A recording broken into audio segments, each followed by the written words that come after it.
Welcome to Mystic Realms Recap. Please like, share, and subscribe. Enjoy today's episode. If your life was a novel, what would the title be, and how would your story end? Faced with countless eyeballs staring at him, Lux felt a pressure that he had only felt for the second time in his life.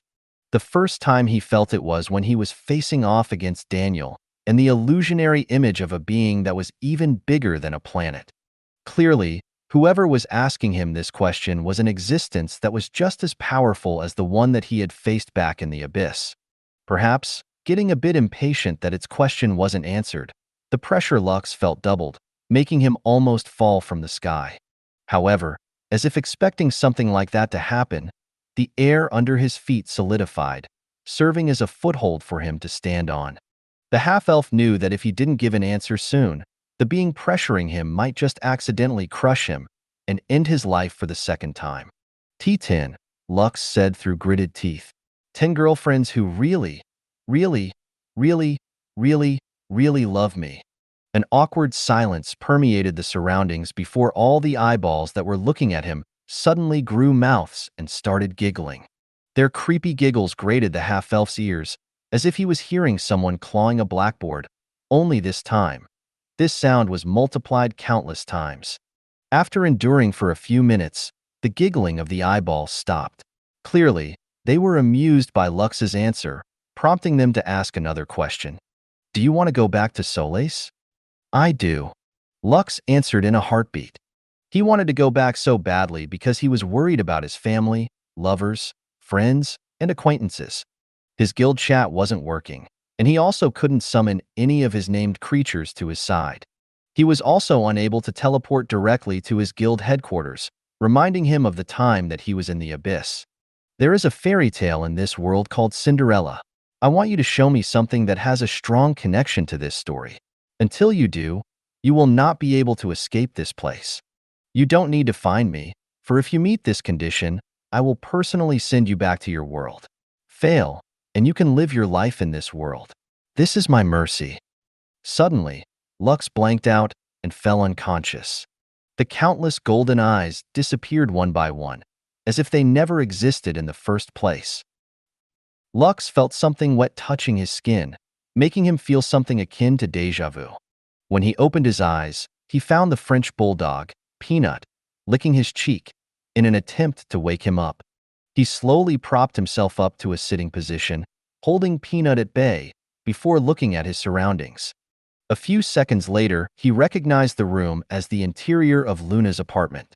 Peanut, who was hell-bent to continue licking Lux's face like a candy, was struggling to break free from his hold. His master, Luna, hadn't come out of her room, so he was feeling lonely. This was why when their guest suddenly appeared sprawled on the ground and unconscious, Peanut immediately went to work and licked him like a madman. Mad dog. Feeling helpless, Lux summoned a skeleton gangbanger and ordered it to play with Peanut. The skeleton gangbanger removed its gauntlet and petted the dog. However, instead of enjoying the attention he was getting, Peanut bit on the skeleton gangbanger's hand and started gnawing. The skeleton gangbanger found this funny and even picked up the bulldog before sitting on the couch and placing Peanut on its lap. Just as Lux was thinking of what to do next, he heard a knock on the door, making him automatically move towards it. Coming, Lux said before opening the door. The first thing he saw was a beautiful woman wearing stylish clothes, who seemed to be in her early 30s. The beautiful woman eyed Lux from head to foot before nodding her head in understanding. I understand now, the beautiful woman said with a smile. So, Luna finally has a boyfriend. Nice to meet you, Mr. Lux replied. But, I think you're making a misunderstanding. I'm not Luna's boyfriend. Don't worry, I understand, the beautiful woman winked. Luna is a celebrity, and as her manager, I need to protect my talent. I'll keep your relationship with her a secret. Here is my calling card. Lux took the calling card from the beautiful woman's hand and read it. Holly Molly, Lux said softly. Rising Stars Unlimited. Yes, that's me. Holly nodded. Well then, Mr. Boyfriend, how did your first night with Luna go? She's still inexperienced and didn't have the opportunity to have a boyfriend during her idle years. Although many influential people and celebrities have tried to get under her skirt, she's protected herself well and risen through the showbiz industry as a popular idol. Of course, her contract states that she is not allowed to have a boyfriend. But since all the handsome men are taken, I'll turn a blind eye and allow her to hook up with you. Take care of her, okay? Lux, who was forced to hear Holly's one-sided dialogue, didn't know how to reply. Fortunately, someone else did, which made the beautiful woman's smile widen. He's not my boyfriend. Luna lightly pushed Lux to the side as she looked at her manager. Her eyes were red, and there were still tear stains on the side of her face. Holly gave Luna a knowing glance before giving Lux a thumbs up. Although I don't mind you being rough with her on your first night together, make sure to do it in moderation, Holly stated. Luna is still my talent, and she has just started her career as an actress. I hope you don't get her pregnant, so I won't have to deal with any scand. MMPH. Holly was unable to say the rest of her words because Luna used both of her hands to cover her mouth.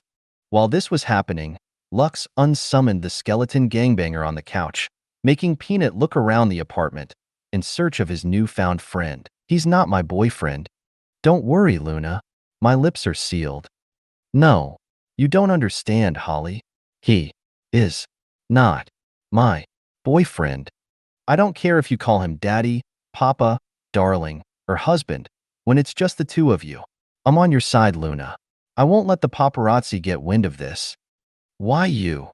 Luna angrily stomped her foot, making Lux and Holly hurriedly take out their phones to take a picture of her, saving the adorable moment forever. Is she always like this? Lux whispered, feeling a little giddy seeing his idol act so childish. Only when it's just the two of us, Holly replied. I have over 100 videos of her cute moments. Wanna see? Send me all of them, Lux said in a heartbeat.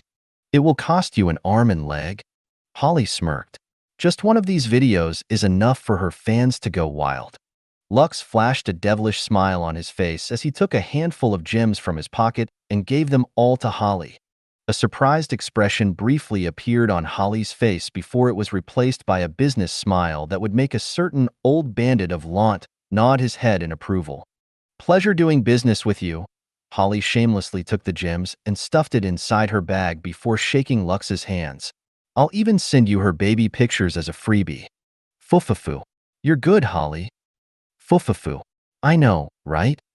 Luna's face was already beet red due to anger and embarrassment after seeing the two shameless people use her embarrassing videos and photos as merchandise for their transaction. I hate both of you. Luna walked up the stairs to go to her bedroom, leaving Lux and Holly behind.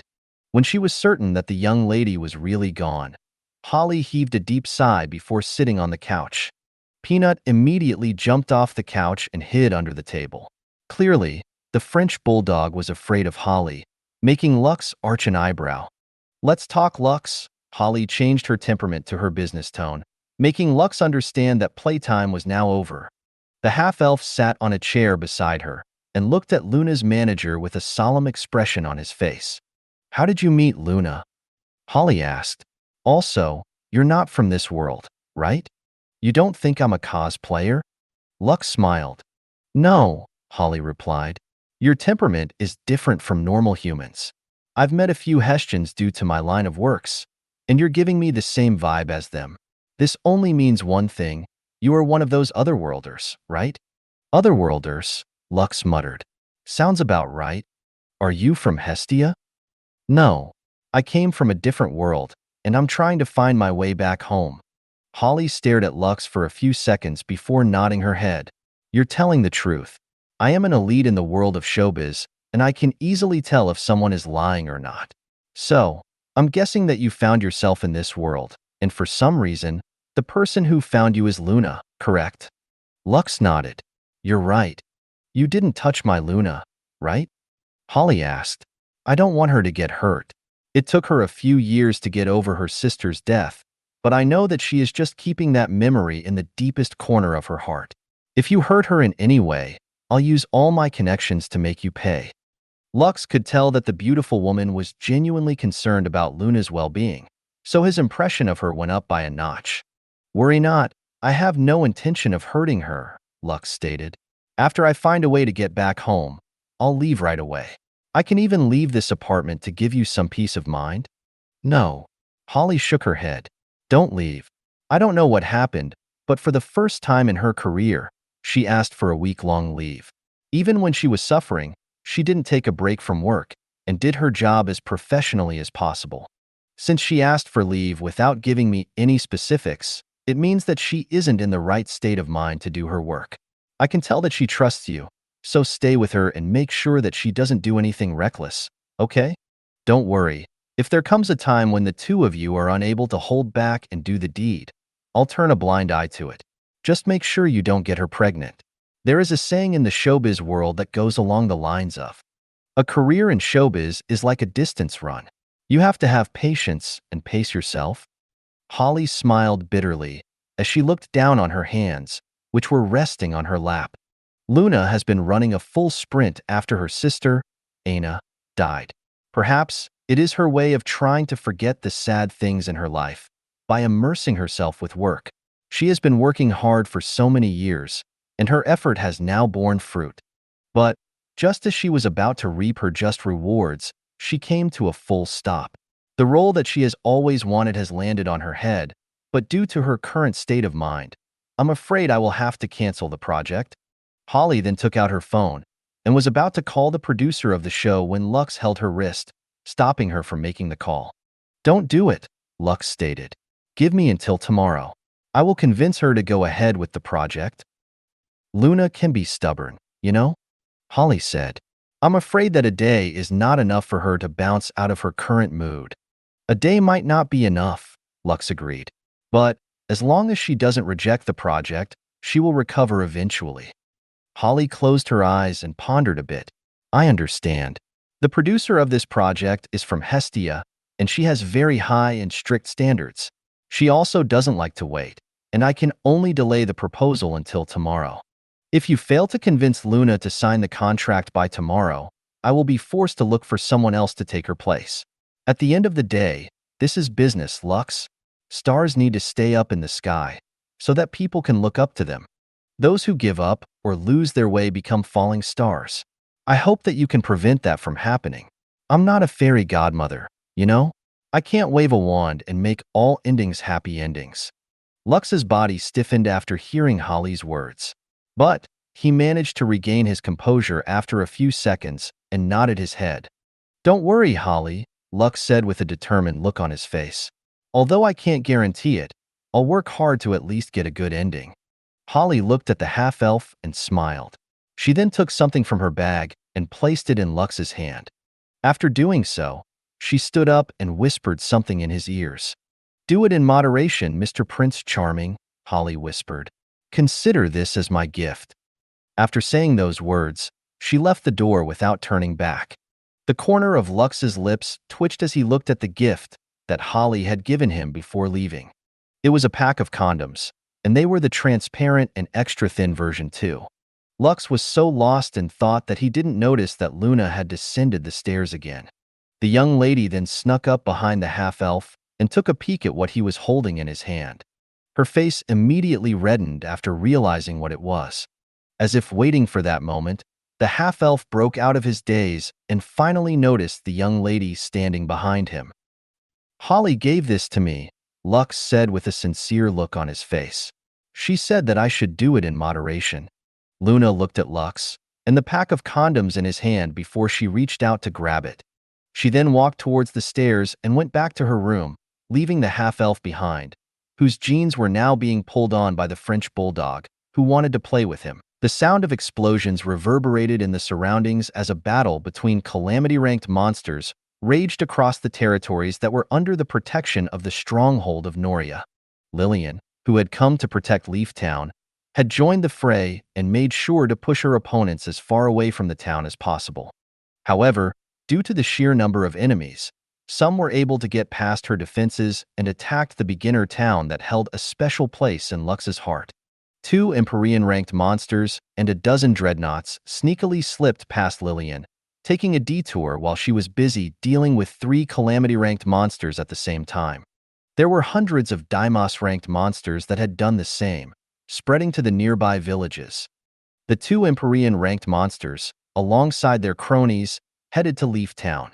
For dreadnoughts and over 60 Deimos-ranked monsters accompanied their leaders. There were also countless low-ranked abyssal monsters who followed them as well.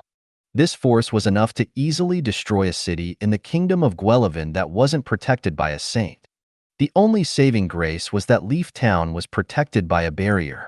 But even with this extra layer of defense, the town would still be hard-pressed to protect itself.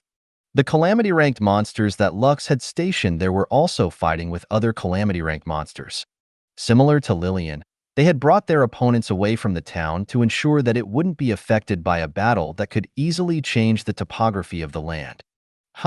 Fresh meat. One of the Empyrean-ranked monsters, which was a red ogre with tusks on its lower jaw, laughed. Destroy the barrier. Its subordinates bombarded the barrier with their attacks, making the residents of Leaf Town cower inside their homes. Grandma Annie was tightly hugging Laura and Livia, who were shaking in fear of the explosions that were happening around them. Their two baby slimes, Cora and Nora, were already teary-eyed. Yet despite being scared as well, the two girls were doing their best to calm their slimes down. At this rate, the barrier will not hold, Grandma Annie thought. The moment it breaks, all of us will be doomed. She wasn't the only one who was having this thought. Sedwin, Randolph, and the elders of Leaf Town were thinking of the same thing. However, there was nothing they could do about it. They were simply too weak to face off against the monsters that were dead set on breaking the barrier that served as their last line of defense. Heidi and her mother, Lilia, were looking at the barrier through their window. Small cracks were starting to appear on its surface, the sight of which made them very worried. Bedivere was currently not in Leaf Town and was fighting alongside Lillian and the rest of the Calamity-ranked monsters around their territory. If they were not able to defeat their foes on time and reinforce Leaf Town, the place that they were doing their best to protect would cease to exist. Sidi, who was Heidi's slime, looked at his master with a determined look on his face. A moment later, he jumped out of the window and headed towards the plaza in haste. The baby slime crawled up on top of the guardian statue and sat on Lux's shoulders. He then shouted, calling out to the other baby slimes in Leaf Village with everything he had. Iararwa. Cora and Nora, who were being hugged by Laura and Livia, immediately heard Sidi's voice. He was their playmate, so they instantly recognized his voice. A moment later, the two slimes looked at each other and broke free from their master's embrace. The two hurriedly left the house and headed towards the plaza, where the guardian statue was located. Cora, Nora, where are you going? Laura and Livia cried out in alarm as they both ran after the two baby slimes who left the house in a hurry. Grandma Annie followed behind the two girls. She knew that it didn't matter whether they were inside or outside of the house. The moment the barrier broke, there would be no safe place to hide, and their fate would be sealed. The moment the three of them left the house, they saw countless baby slimes of different colors headed toward the plaza in haste. Their owners, who were worried about them, had also left their houses and were just as surprised when they saw that there were hundreds of baby slimes jumping down the streets with resolute expressions on their faces. As the cracks on the barrier slowly spread, all the baby slimes of Leaf Village looked at Sidi, who was seated on the shoulder of the statue of the town's hero, Lux. Ayaya! Sidi shouted. Aya! Aya! Aya! All the baby slimes looked at each other. Fear could be seen in their eyes, and some were even crying on the spot due to how scared they were. Slimes were the weakest monsters in the world, and even if they were well taken care of in Leaf Village, that didn't change the fact that they were still young.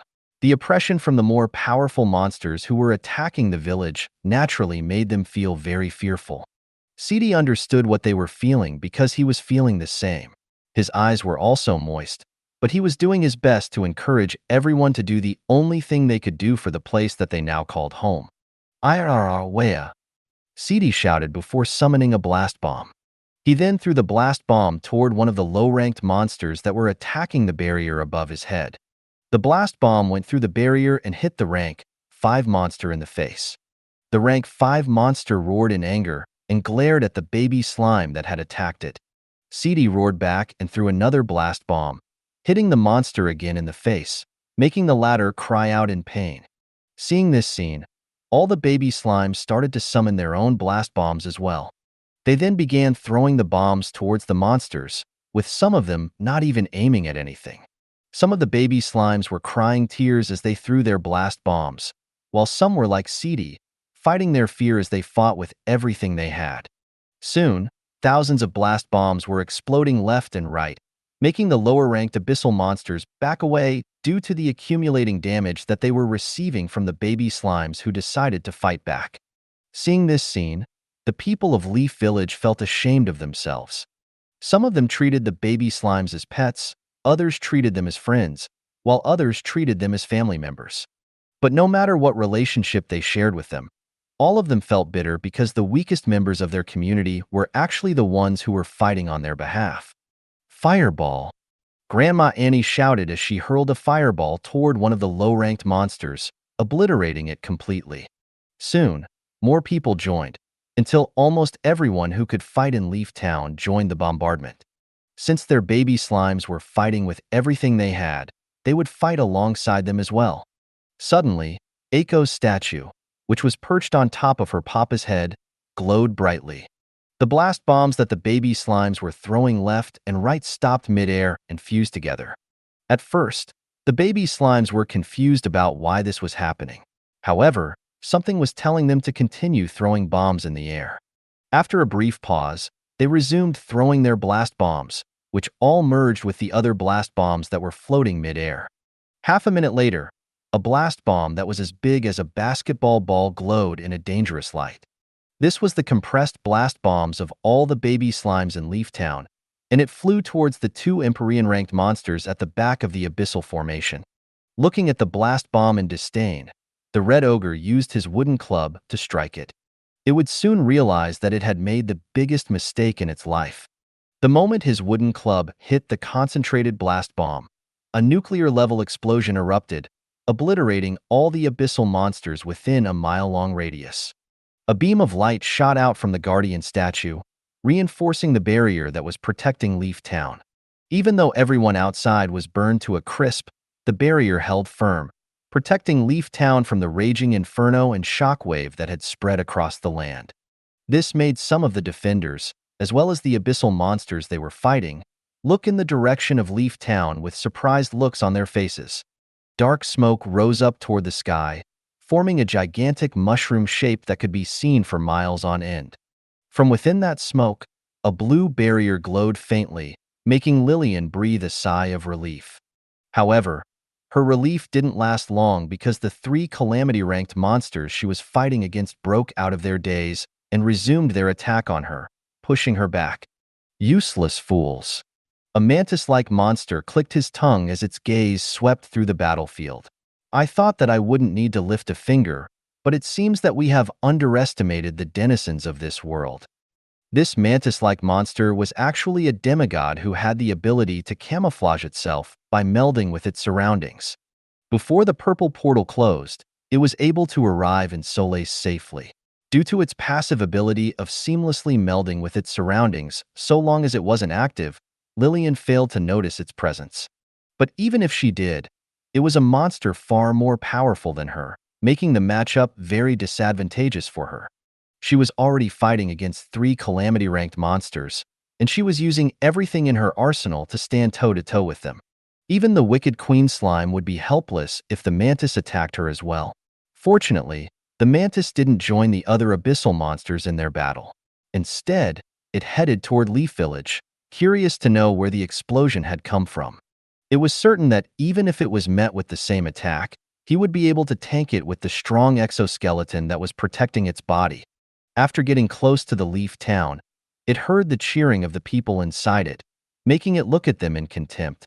These weaklings really think that they won, huh? The mantis thought as it raised one of its razor-sharp claws to slice the barrier in half. But just as his claw was about to hit its target, a golden blur flew in its direction, making it stop its attack midair to instead target the thing that caught its eye. A metallic sound reverberated in the surroundings, as the demigod monster was pushed hundreds of meters away from where it stood.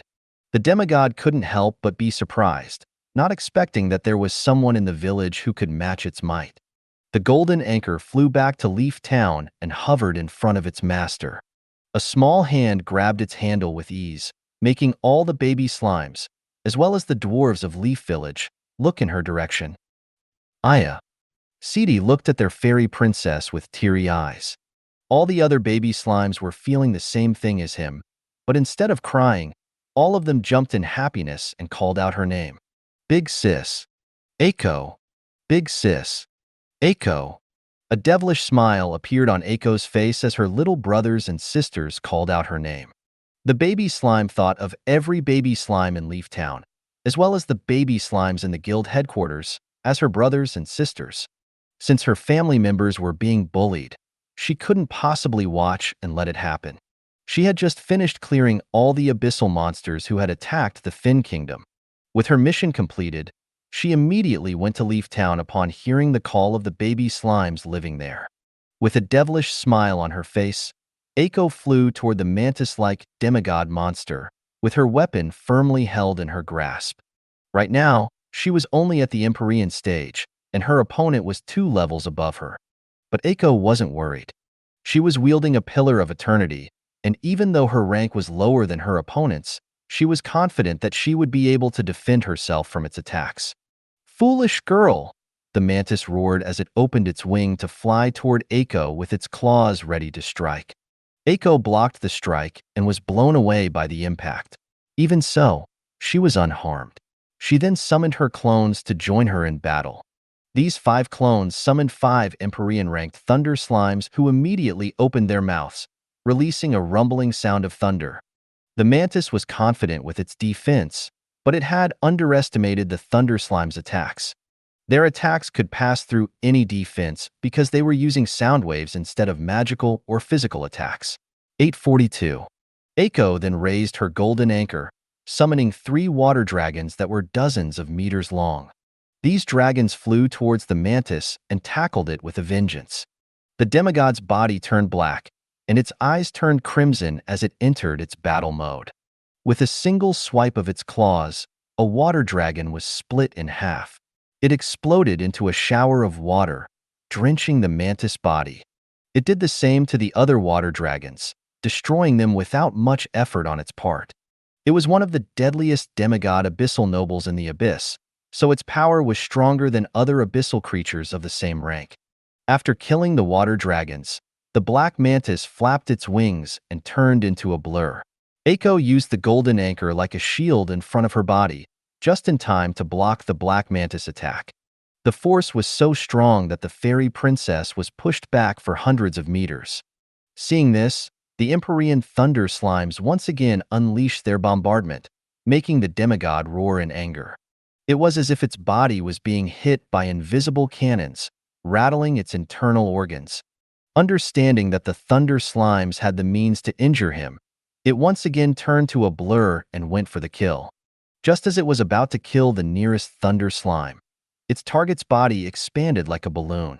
A moment later, it exploded as the thunder slime used its suicide attack, making the mantis cry out in pain as it was pushed back for several meters. The other thunder slimes propelled themselves like giant cannons toward the black mantis, using their power to travel at the speed of sound, resulting in shock waves. Similar to what had happened earlier, they all detonated, making the mantis stagger and kneel on the ground. It was trying to calm down the tremors that were rampaging inside its body, making it unable to move. While it was doing this, it scanned its surroundings and looked at the little girl whom it had sent flying earlier. The mantis body shuddered after finding the person that it was looking for. However, it didn't shudder after seeing Aiko. Not yet. It shuddered after seeing that its enemy was standing at the bow of a gigantic bone ship whose main cannon was already charged and ready to fire. The fairy princess sneered at him before ordering Poseidon to unleash the power that instantly ended the battle in the Fin Kingdom. A destructive laser beam blasted from Poseidon's cannon, making the demigod scream in fear, desperation, and unwillingness. Before the monstrous beam of light descended on its body, a word filled with ridicule reached its ears. F***Cur. That was the last thing that the demigod heard before its entire body was vaporized, not even leaving its ashes behind. Arg! Flamma grunted in pain as he was sent flying by a dreadnought-ranked abyssal monster. The Blackrock clan was doing their best to defend the southern gate of their fortress in order to prevent the abyssal creatures from reaching the heart of the Wanted Kingdom, where the majority of the non-combatants were congregated. All the factions gathered to form a united front, and all sides were doing their best to repel the invaders. The only saving grace was that there weren't any demigods who had crossed over from the abyssal gates. Still, the number of calamity-ranked monsters was nothing to scoff at. They were only able to resist thanks to the transcendent flames empowering their bodies, raising their rank by another level. Barca and his wife, the orc chieftain, Lady Aviana, had stepped into the calamity rank with the help of the transcendent flames. With them holding the line, they were somewhat able to fight off their enemies, at least for the time being. The enemy they were facing against were abyssal trolls, who were much larger and stronger than the orcs. Even so, the orcs didn't back down and engage them in close combat. Just as the dreadnought-ranked troll was about to smash Flamma with its wooden club, a domain descended upon its body, forcing it to kneel. Black gravitational spears stabbed its arms and legs, increasing the gravity that it had to endure, making it unable to even stand up or swing its weapon. The only thing that the abyssal troll could do was roar in anger and frustration. Die! Cephas roared as he threw another gravity spear on the troll's head, hitting its eye. A moment later, its entire body was mushed into meat paste, unable to handle the burden of 20 times the gravity on its body. All of you, fall back! Cephas roared. They have breached the western side of the fortress. I'll hold them back here. Barca glanced at Cephas, who had already deployed his domain, protecting the area around him with his gravity field. Are you sure, Cephas? Barca asked. Can you hold them back? I'm sure, Cephas replied as he looked at Emma, who was busy assembling a portable teleportation gate several meters behind him. I'll buy enough time until the others get here. For now, go and support the west gate. Barca knew that if the west gate was to fall, holding back their enemies here would be useless. The Dryads, the Templars, the Drows, as well as the other factions of the Wanted Kingdom, were doing their best to defend their kingdom, but just them wouldn't be enough. They had asked their guildmates to send someone to help them. Cephas and Emma were the first ones to arrive before the gate that connected the Blackrock clan and the floating island was destroyed. Because of this, they had to build another portal from scratch. Fortunately, Emma was carrying several portable portals that their guild could use, but it would take time to set them up. I'll stay with Cephas to defend this place, father. Flamma shouted. Go and support the others. Seeing the determination of their son, Barca and Lady Aviana nodded their heads and sounded the horn to retreat. To the west gate, Barca shouted. Hurry! The Blackrock clan all disengaged from their enemies and ran away. Cephas gritted his teeth and expanded his domain, preventing the abyssal monsters from moving forward. Kill that weakling! The Troll King pointed at Cephas, who was leaning on his spear to keep himself standing. Weakling! Cephas snorted. If you can kill me, come. Once again, he increased the strength of his gravity domain, raising it to 10 times the gravity of Elysium, halting the advance of the abyssal creatures that were caught inside it. Left with no other options, the abyssal monsters unleashed ranged attacks towards Cephas. But due to the increased gravity, the majority of these attacks didn't reach him. However, some had come through, making the Dragonborn grit his teeth due to pain. Flamma was doing his best to protect Emma from getting hit by the attacks of the abyssal trolls as she continued to assemble the portable teleportation gate. As long as she succeeded, their guild members would be able to arrive at the scene and reinforce their allies. Several minutes later, Cephas' body was already beaten and battered by the attacks that managed to hit him. If not for the fact that he was wearing defensive artifacts given to him by his two grandmothers, he might have already died from the punishment that was descending on his body. Emma was already in tears as she hastened the building of the portal. She knew that if she were a few minutes late, Cephas would probably not be able to resist any longer. Suddenly, the gravity domain shattered, and Cephas fell to his knees. The last blow that landed on his body had completely shattered his armor. With blood dripping from the corner of his lips, Cephas steeled himself and used his spear to stand up. "I am Cephas," Cephas shouted as he once again activated his gravity domain, stopping the monsters who had once again started to advance in his direction. "The great dragonborn of Heaven's Gate, those who want to die come." Spreading his bloodied wings, Cephas braced himself for one last attack. The gravity domain shattered a second time as a fireball landed on his body, pushing him back. Cephas flapped his wings as he skidded on the ground. Flamma helped him up, and the two of them faced the horde of trolls that were now running in their direction. "You protect Emma," Cephas said as he took a few steps forward, using his staff as a walking stick. "I'll hold them back." His wings were already bloodied, as well as the rest of his entire body. However, Cephas' eyes remained determined and fearless. The Dragonborn's vision was already blurring a bit because his exhaustion was already catching up to him. However, a smile appeared on his face as he took a fighting stance, with his spear pointed at his foes. "I didn't know that playing the hero was this painful," Cephas thought bitterly. "It's quite unfortunate that I won't be able to have a rematch against that hateful, green-haired half-elf." Still, he didn't regret his decision to come to the Wanted Kingdom with Emma. Everywhere in the world, people were dying and fighting against the abyssal monsters. He just couldn't turn a blind eye and escape from the reality that had befallen their world. After resolving himself for one last suicide attack, Cephas spread his wings wide. He knew that the moment he took flight, he would probably faint and lose consciousness. However, if he were going to die, he would die fighting. At that exact moment, a beam of light descended beside him. "What's this? You still haven't died?" Gerhardt asked in a teasing tone. "And here I was, fully prepared to give a speech at your burial." Cephas looked at the hateful half-elf, whom he wanted to beat up so badly. However, he still couldn't help but smile after seeing him appear by his side. Gerhardt had treated Cephas as his enemy in the beginning, but later on, they became rivals and good friends. The half-elf didn't help to support the Dragonborn's body because he knew that the annoying bastard would hate him if he did that. Cephas didn't like being pitted by others, and he always tackled things in a straightforward manner.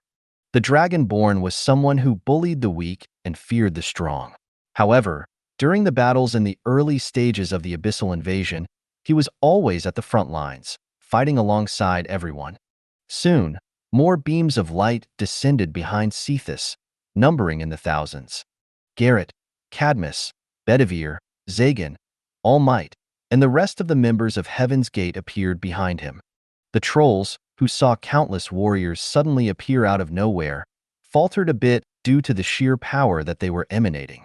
"We are Heaven's Gate," Cephas roared as he flapped his wings to fly forward, leading his guild members to battle. Everyone followed behind him and charged with their eyes and weapons, hungry for the kill.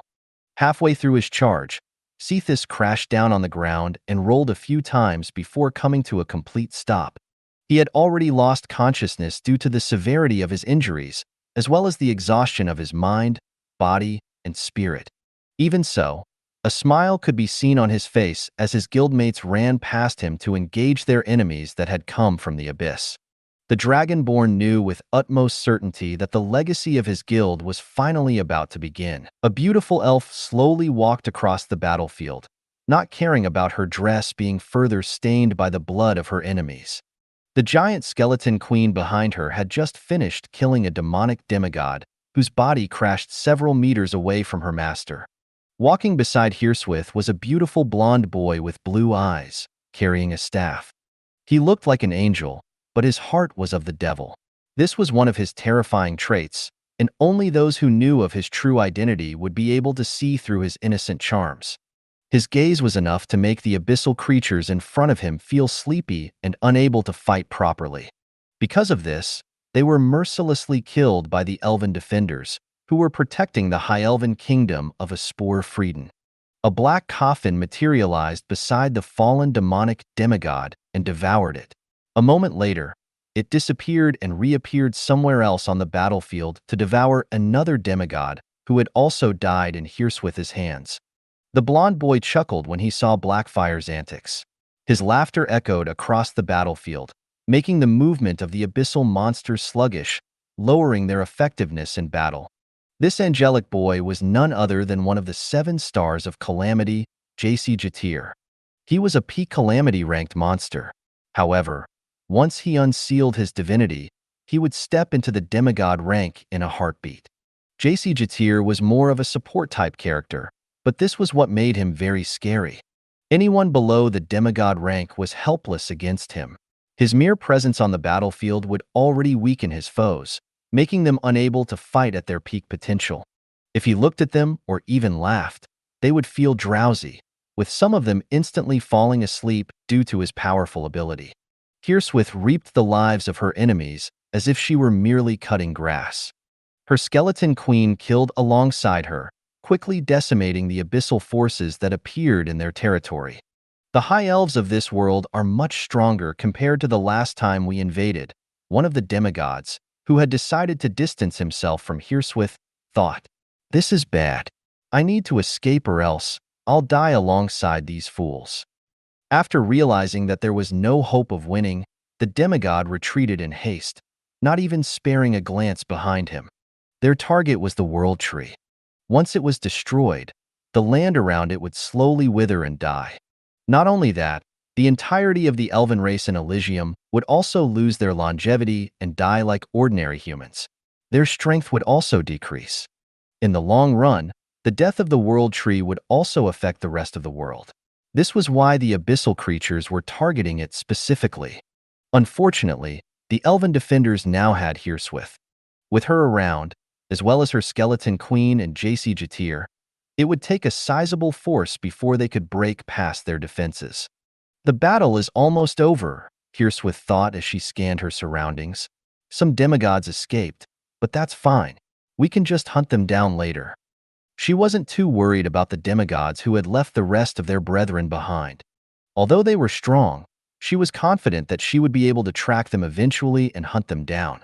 An hour later, the battle finally ended, and all the elves cheered for they were victorious. Hirswith didn't share their happiness because she was worried about her grand-disciple, whose connection with her had been cut off. She already knew what happened to Lux thanks to Blackfire, and she felt bitter about it. The majority of the world didn't even know the sacrifice that Lux made in order to stop the abyssal invasion.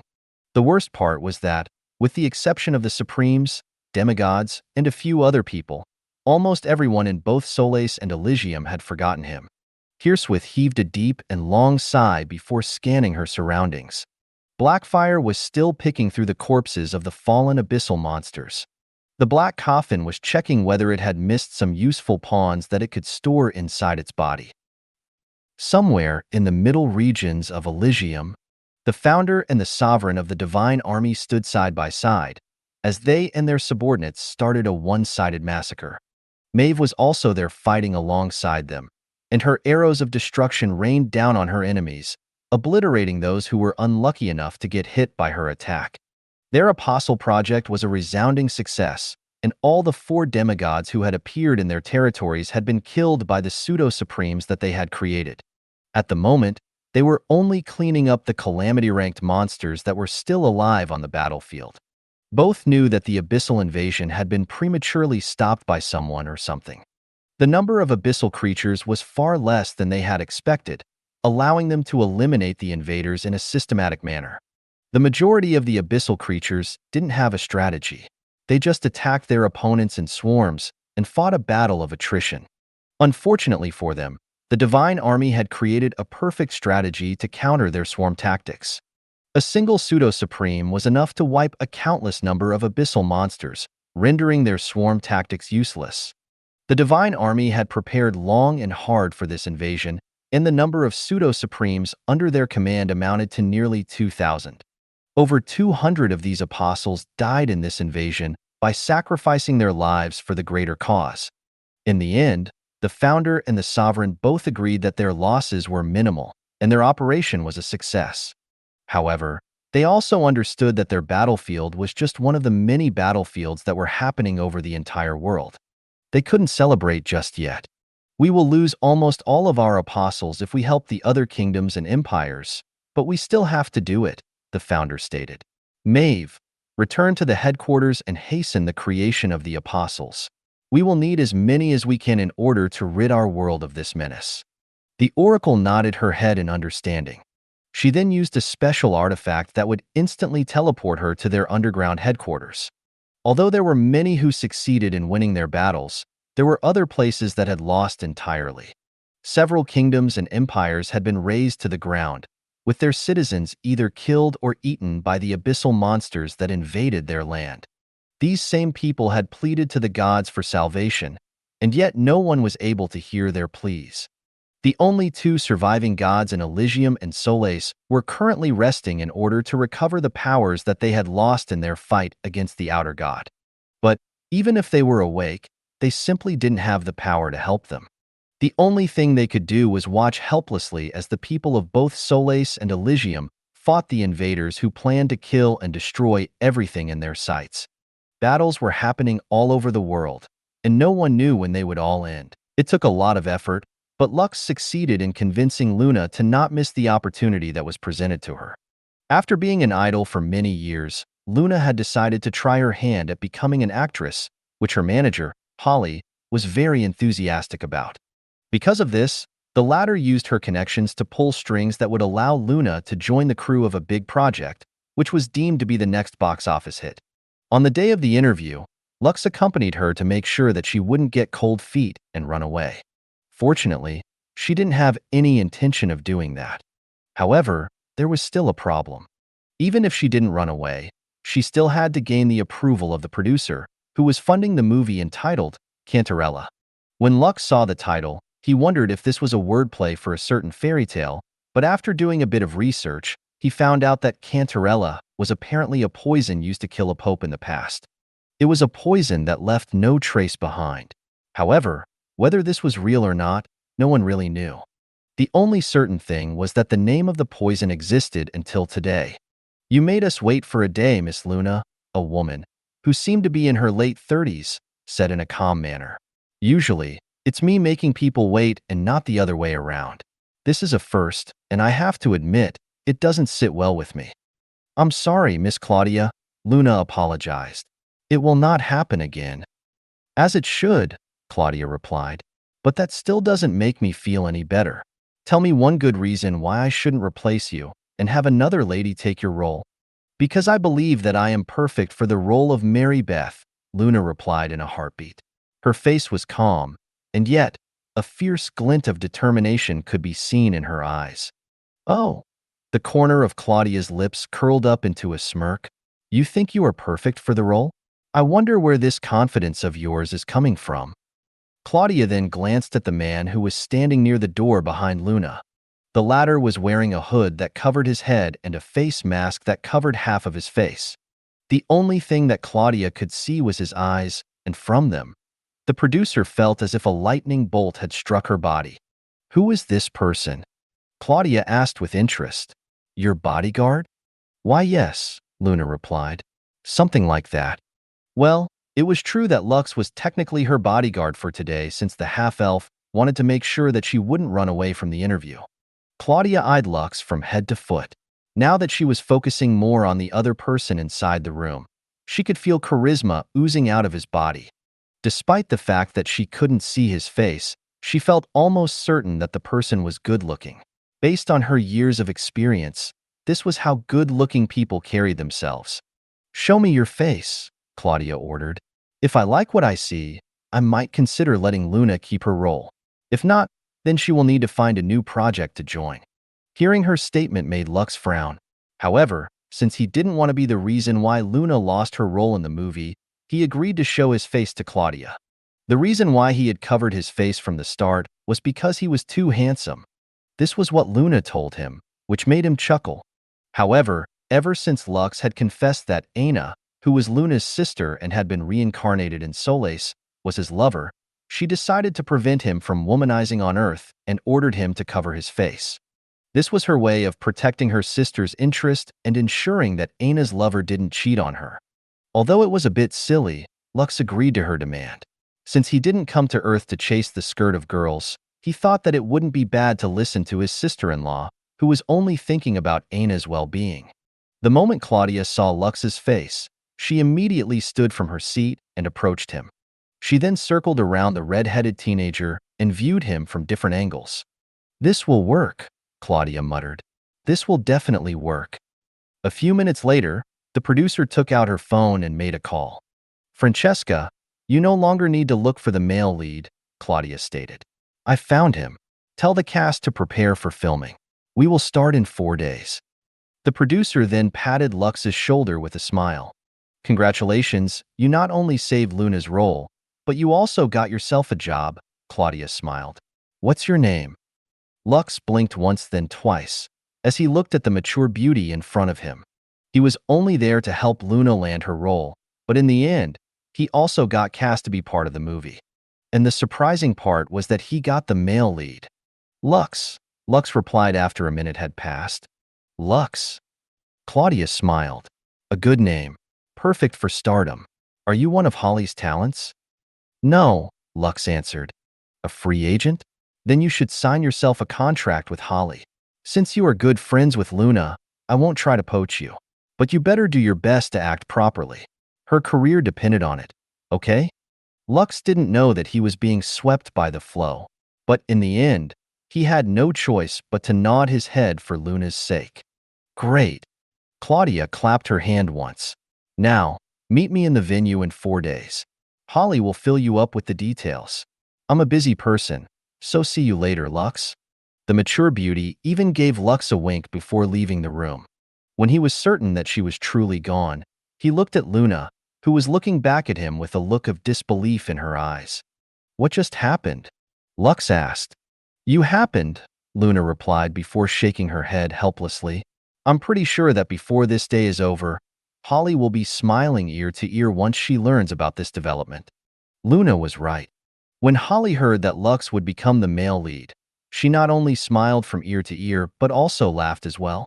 2 hours later, she made the half-elf sign a contract, making him part of the Rising Stars company. Although there were many twists and turns along the way, Lux was now going to become a star, which he definitely didn't sign up for after finding himself back on Earth. The days turned into weeks, and weeks into months. Before Lux knew it, half a year had passed since the filming started. At first, he was very worried about the time difference between Earth, Solais, and Elysium.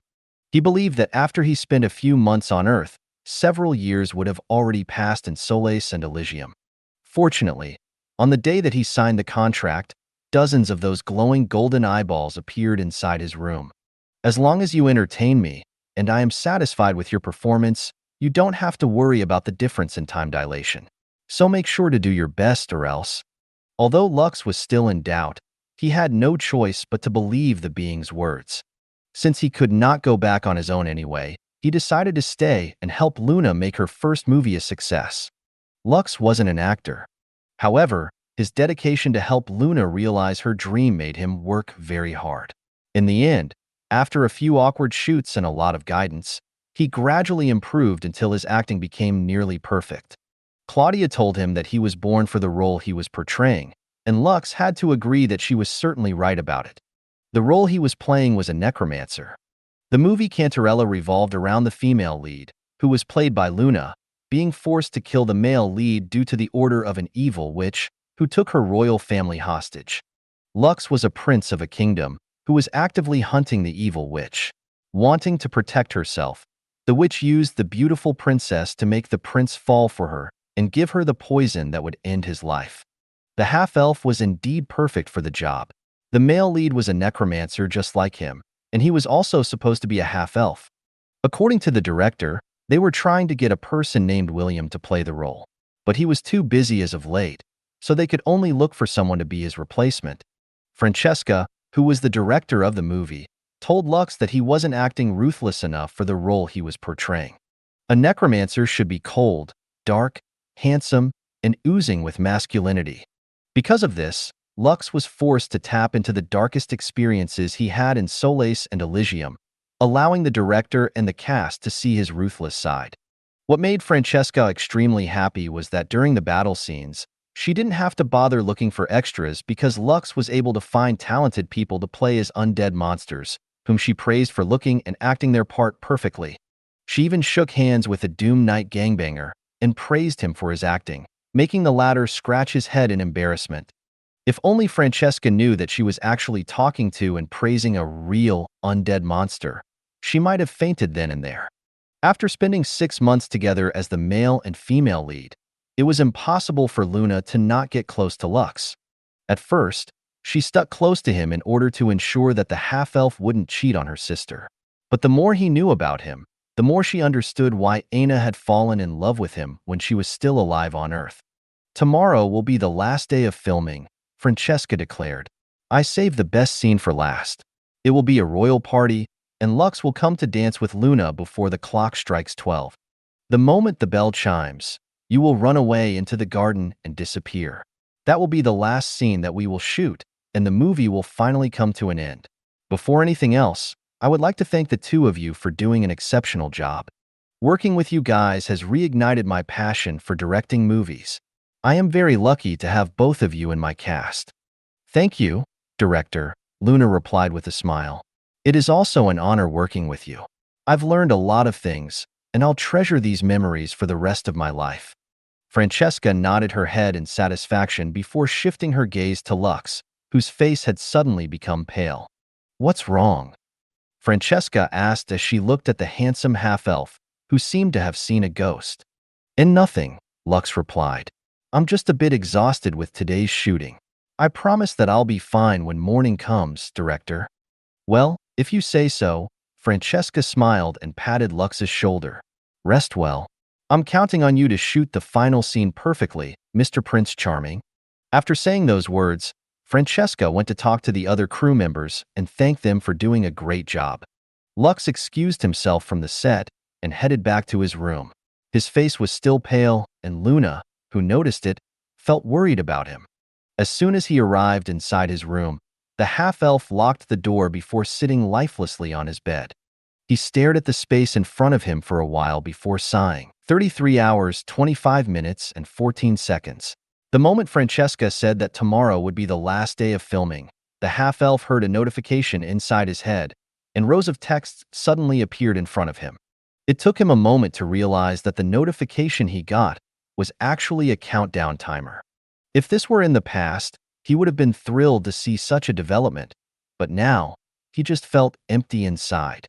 Although he didn't want to admit it, he momentarily forgot about the bad things that were happening in Solais and Elysium because he was too engrossed in his role as the male lead of the movie.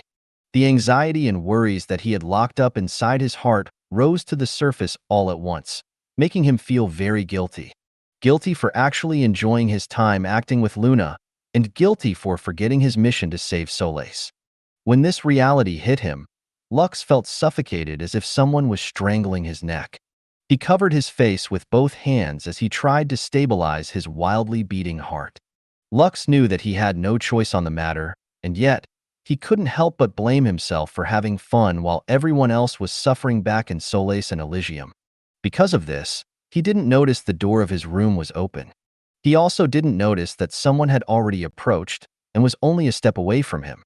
"Lux." A familiar voice called out to him, making him break out of his daze. Lux lowered his hand and looked at the beautiful young lady whom he had spent the past 6 months with. "Luna," Lux replied. His tone was heavy, and his body shuddered from time to time as if he was holding something back. Luna was surprised to see that Lux was crying. She could feel the pained expression on his face, making her feel an ache inside her chest. Before she knew it, she had already wrapped her arms around the half-elf's head and pulled him to her chest. "Everything is going to be fine," Luna replied. "You're going to be fine." Seeing Lux's expression reminded her of the day when Aina was about to undertake her operation. If it succeeded, then her sister would finally be able to recover and live her life the way she wanted to. But the operation failed, and she was no longer able to see her sister's smile ever again. Seeing Lux with the same expression on his face made Luna feel as if she was reliving the same scenario again. She felt as if the half-elf was about to disappear from her life, just like what happened to her sister. It scared her so much that she didn't notice that she had also started to cry while patting the half-elf's head in order to reassure him that it was going to be fine. Lux and Luna both cried, but they had entirely different reasons. They didn't know how long they cried, but when they finally stopped, Lux told her everything. He could have lied and told Luna that everything was fine, but he didn't do that. Aina's greatest regret in her lifetime was that she wasn't able to say a proper goodbye to her sister and thank her for everything she had done for her. For the sacrifices Luna made in order to gather the funds for her hospitalization and operation. Aina regretted not being able to tell her sister how much she loved her because, on the last night they were together, she only cried while her sister held her, just like how Luna was holding Lux a few minutes ago. When Lux finished talking, Luna felt as if her heart was breaking. She had already lost her sister, and now, she was about to lose Lux as well. Cupping his face, Luna looked at him with tears streaming down her eyes. No words were spoken between them as she lowered her head to kiss him on the lips. Due to their tears, their kiss was bitter and salty. It wasn't sweet like it should have been. Instead, it was bitter, salty, and sad. When their kiss ended, they stared at each other before Lux wrapped his arms around her. A moment later, both of them laid down on the bed and held each other until they no longer had tears to shed. Lux looked at the beautiful lady, who was sleeping beside him, with a gentle look on his face. He and Luna had slept together, in the literal meaning of the word. Both of them were still wearing all of their clothes. Nothing was removed, and nothing happened between the two of them. Well, that wasn't entirely correct. Something did happen between the two of them, but there were no sensual elements to it. The two of them had kissed and hugged each other, falling asleep in each other's arms. Lux was in full control of himself and didn't take advantage of Luna's state to make love to her. He was her greatest fan, so being able to be with her was enough to make him very happy. Aside from his feelings for her, he also respected her very much. Also, Aina was his fiancée, and with this fact in mind, he didn't make any move to bring his relationship with Luna to the next level. There was also the issue of his limited time on Earth. He didn't want to leave Luna with any burdens and wished for her to succeed in her dream of becoming a popular actress. Although it was difficult, Lux knew that this was the right thing to do. He and Luna weren't meant to be together, at least, not at this moment in time. As for the feelings that they developed for each other over the past 6 months, they could only keep them locked up in their hearts until the day they met again. Half an hour later, Luna's eyes fluttered open. She looked at the half-elf in a daze before the memories of what happened the night before appeared inside her mind. Her face immediately turned beet red after realizing what she had done to him in a moment of passion. The one who had initiated the kiss was her. It felt right at that time, and even now, she didn't regret it. After overcoming the embarrassment that she was feeling, she looked at the handsome half-elf and greeted him. "Good morning," Luna said while trying to keep her expression as calm as possible. "Good morning," Lux replied. "What do you want for breakfast?" During the past 6 months, the half-elf had been in charge of preparing Luna's meals whenever it was possible. He already knew the food she liked and the food she didn't like. "Just an omelet would do," Luna answered after pondering for a few seconds. "I don't have much of an appetite today." Lux nodded. "Freshen up first. I'll go to the kitchen." The half-elf was about to kiss her forehead, but stopped midway after realizing what he was about to do. In order to hide what he had originally planned to do, he stood up from the bed and patted Luna's head before leaving the room. The young lady looked at him in a daze because of what just happened. A few seconds later, a sigh escaped her lips before she, too, got up from the bed and headed towards the bathroom. Horror washed upon her when she saw that her hair, face, and dress were a mess. The tear stains on her cheeks had smudged her makeup. Fortunately, this wasn't the first time that it happened, and she was already prepared to deal with it. The next problem was her clothes. Her dress was a mess, and she couldn't possibly go out in her current state. Also, some of the film crew were staying at the same hotel as them. If they saw her right now, a scandal might blow up, which wasn't a good thing. Fortunately, their next shoot would be held later in the evening. She still had time to fix herself before leaving Lux's room to return to her own. Half an hour later, she went to the kitchen and ate breakfast with the half-elf. Lux almost dropped the plate in his hand when he saw Luna appear in front of him. She was wearing shorts, a t-shirt, and a red cap. All of these things belonged to him, which meant that the young lady had rummaged through his closet to find a new set of clothes to wear. Although he didn't want to admit it, Luna looked good wearing his clothes. Then again, all beautiful people looked good no matter what clothes they wore, even if they were rags, and Luna was not an exception to that rule. The two ate in silence. Only the sound of their cutlery against their plates could be heard inside the dining room. After the two of them finished eating, Lux decided to help Luna sneak back to her room without anyone noticing her. The male and female members of the staff were located on different floors. But with Lux's abilities, he was certain that he could accomplish this mission without things blowing up into a scandal. "Are you ready?"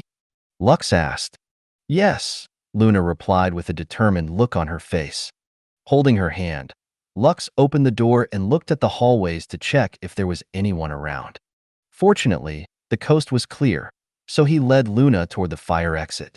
Their plan was to use the stairs to climb up to the next floor.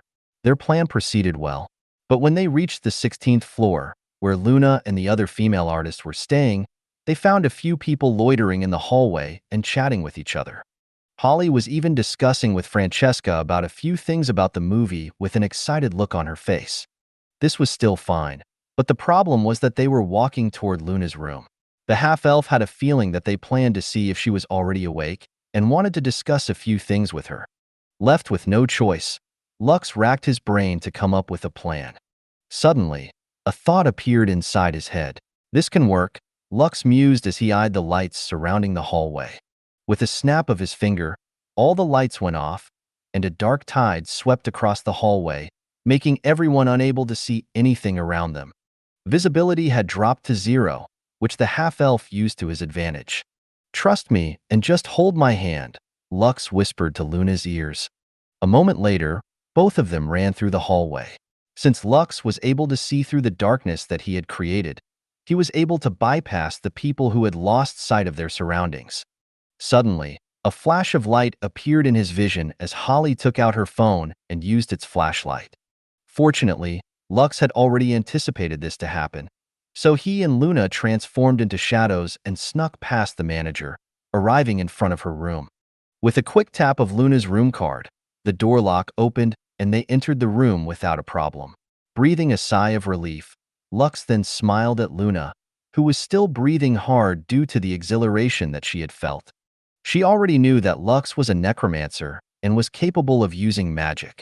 Because of this, she wasn't too surprised by the things that he did in front of her.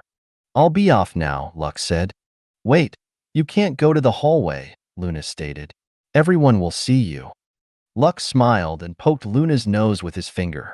"Don't worry, I don't plan to go to the hallway." The half-elf then walked towards the balcony of Luna's room. He then waved at her before a pair of draconic wings sprouted behind his back. A moment later, the half-elf flew downward to land on the balcony of his own room, leaving the young lady to deal with the aftermath of the chaos that they created. "We're just talking, and then bam! All the lights went out," Francesca said in an animated fashion, moving her hands to emphasize how surprised she had been. "It was like one of those horror films I directed. I could have sworn that Zadaku was about to pounce at me from the darkness." "That must have been scary," Luna said with a stiff smile on her face.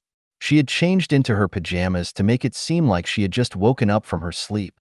Lux's clothes were folded and hidden away inside her closet, preventing anyone from seeing them. "I almost screamed when I felt something brush past my leg." Holly shuddered. "I swear I felt goosebumps then and there." Luna knew that the one that brushed past her was them, so she decided to keep mum and simply look at her manager with concern in her eyes. "I'm just glad that nothing serious happened," Luna stated. "True." Francesca nodded. "The lights went off for half a minute, I think, before the power returned. I was just so shocked because everything became dark all of a sudden." Holly nodded before reminding Francesca about the reason why they were intruding on Luna's room so early in the morning. "I would like to ask for your opinion about this last scene that we are planning to shoot," Francesca stated. "We made a last-minute revision of the script and decided to follow the Cinderella route. You know, when the clock strikes 12, She runs away and leaves her shoe behind. However, it will be different with Cantarella. When the clock strikes 12, it will be Lux who will be running away. After that, you will run after him to the garden. We will place various cameras at every angle. The two of you will recite the lines from the revised script and hug each other. After that, we will let the editing team use some special effects to make Lux disappear. Since this is the last scene, I want to make it memorable. Feel free to improvise. I'll take responsibility. Luna nodded her head in understanding. Last-minute changes in the script were a very common thing, so she wasn't too bothered by it. Will you visit Lux later to talk to him about the changes in the script? Luna asked. That's the plan. Francesca nodded. I will also tell him that he can improvise. Even ad-libbing is fine, as long as it's fitting. Good. Luna smiled. I'm sure that we will definitely make this last scene work out well. I'm looking forward to it, Francesca smirked. This is going to be a big hit. I'm sure of it. After discussing things with Luna, Francesca and Holly headed to Lux's room and told him about the changes in the script. Although he had never taken any acting classes, the half-elf gradually but also quickly adapted, making Francesca think of him as one of those geniuses who were born to become an actor. Several hours later, just past sunset, the film crew was ready to film the final scenes of the movie. The setting was the royal ball, which was held to make the members of the various royal families meet each other. Of course, some special individuals were also invited to join this banquet, including commoners who had managed to catch the attention of the high-ranking nobles and the royalty. This shoot took several hours because the royal banquet was the place where certain developments happened. Although there were a few retakes, everything went well in the end. Luna played her role perfectly, showing off her acting abilities. Because of her performance, Claudia and Francesca planned to invite her to their next project, which was still in the works. Naturally, they also wanted Lux to be part of their next project as well. There were several producers who were looking for a red-headed half-elf to play a big role in the projects that they had in mind. But Claudia and Francesca had no intention of sharing the diamond that they found with others, making the two of them feel giddy because of Lux's potential. Okay, everyone ready, Francesca announced. Action! The soft, mellow music played in the background, and the camera zoomed in on the beautiful lady with long blonde hair sitting at the corner of the ballroom. She was wearing a white dress that highlighted her beauty, making her look like a sweet, innocent angel that had descended upon the world. Several handsome men asked her to dance with them, but she turned all of them down politely. However, when it was the villain's turn to ask her for a dance, her rejection made him angry. Because of this, he forcefully grabbed her hand and pulled her close to him. My lady, there are some people whom you mustn't offend no matter what. The villain used his finger to lightly caress the side of Luna's face, making the latter shudder. Are you saying that you plan to turn down the crown prince of your own kingdom? Please choose your next words carefully. Luna was at a loss for what to say. On one hand, rejecting the crown prince would make her life difficult. On the other hand, accepting his invitation was also just as dangerous.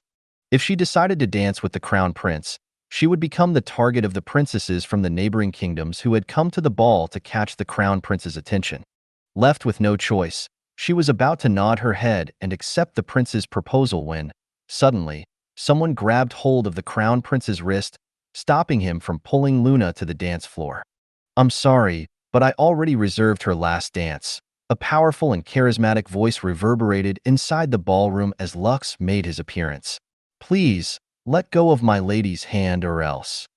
Or else what? The villain sneered, making everyone in the ballroom look in their direction.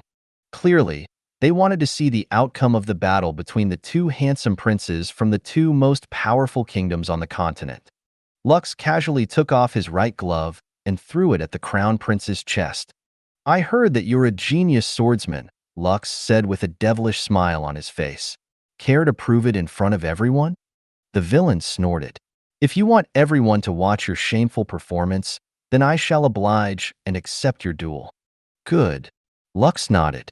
Shall we? The dancers in the ballroom cleared out the scene and watched as the two princes drew their swords at the same time. Without warning, the two clashed with each other, their swords sending sparks flying in every direction. Luna looked at the two young men with worry in her eyes. She was hoping that Lux would not be hurt by his opponent, the Crown Prince who was well known as a master swordsman. Suddenly, the Crown Prince rotated his sword quickly, knocking the sword out of Lux's hand and causing it to fly high up in the air. Just as the villain thought that he already won, Lux unsheathed the second sword that hung on his waist. He was a dual wielder and would always carry two swords with him. This caught the Crown Prince by surprise, and soon, Lux's flurry of attacks pushed him back. Just as everyone thought that the battle between the two would come to a stalemate, the red-headed prince raised his hand and caught the falling sword that had been sent flying by the villain. Armed with a sword in both hands, he quickly neutralized the Crown Prince. The battle ended after the villain's sword fell from his grasp, and the tip of Lux's blade pressed over his neck. "It's my win," Lux said with a smile. The Crown Prince clicked his tongue. "This isn't over." After spouting the lines of a typical second-rate villain, which he truly was, the Crown Prince walked away, leaving the victor standing in the center of the ballroom. Lux returned his swords back to their scabbards and walked toward Luna. When he was only a meter away from her, he knelt on the ground like a knight and reached out his hand to her. "Would you honor me to have the last dance with you, princess?" Lux asked, making the other ladies in the room look at Luna with envy and jealousy. "It will be my honor, your highness," Luna replied as she placed her hand over the red-headed prince's hand with a smile on her face. Soon, the final song of the night played, and the two of them started to dance. A dance that the two of them would remember for many years to come. Thank you for watching. I hope you enjoyed today's episode. If you did, please like, share, and subscribe.